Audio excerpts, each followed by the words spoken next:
আসসালামু আলাইকুম দর্শক মণ্ডলী, আমি আপনাদেরকে কয়েকটা শেয়ার করছি।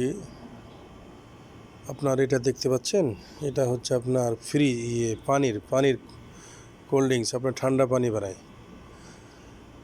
তো দেখেন, সৌদি আরবের মধ্যে প্রত্যেকটা কাজই ভালো, পরিষেবা খুবই ভালো মাশাআল্লাহ। আমাদের ইন্ডিয়াতে 1 টাকা দামের পানি অথবা 5 টাকা দামের পানি অথবা 10 টাকা দামের পানি বা পানি কাগজ কারোর সাথে চাই, তো পানি দিতে গিয়ে দ্বিধা করে। কিছু মানুষ এরকম আছে।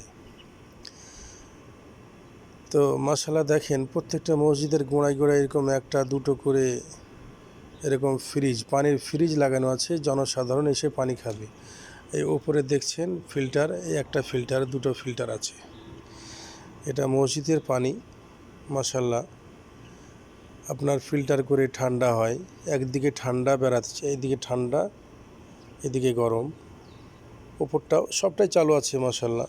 হ্যাঁ, তো বিশ্বনবী হযরত মুহাম্মদ সাল্লাল্লাহু আলাইহি ওয়াসাল্লাম একটা হাদিসের মধ্যে বলেছেন যে ন্যূনতম ছোটোখাটো জিনিসে মানুষকে নিষেধ বা দেব না এরকম কথা বলতে হয় না, এতে গুনাহ হয়।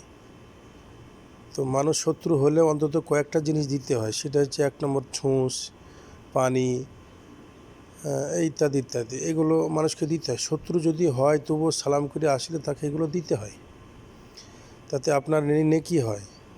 তো মানুষকে পানি দান করা বা পানি পান করার ব্যাপারে, পানি পান করবে তার জন্য দেওয়া, এটা অতীব উত্তম কাজ, আপনার জন্য অতীব ভালো কাজ। সাদকায়ে জারিয়া হিসাবে আপনি সারা জীবন নেকি পাবেন। সেই হিসাবে বিশেষ করে আমি পাকিস্তান, ভারত, বাংলাদেশকে বলছি, ওয়েস্ট বেঙ্গল এবং প্রবাসী যত বলছি, পানি দিতে গিয়ে দ্বিধা করবেন না। ছোটোখাটো চিজ দিতে গিয়ে মনের মধ্যে ইতস্তত বোধ বা সংকুচিত বোধ করবেন না, দেবেন। মানুষকে দিলে আপনার কমে না, মানুষকে দিলে আপনার শেষ হয়ে যায় না, বেবরকত হয় না। সেই জন্য আলহামদুলিল্লাহ এরকম প্রত্যেকটা মসজিদে এরকম আছে। আপনাদের মসজিদ তো দূরের কথা, বাড়িতেও আছে।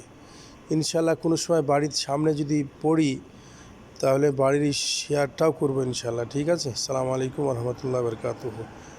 লাইক, কমেন্ট, শেয়ার করবেন এবং পেজটা ফলো করে রাখবেন। আসসালামু আলাইকুম।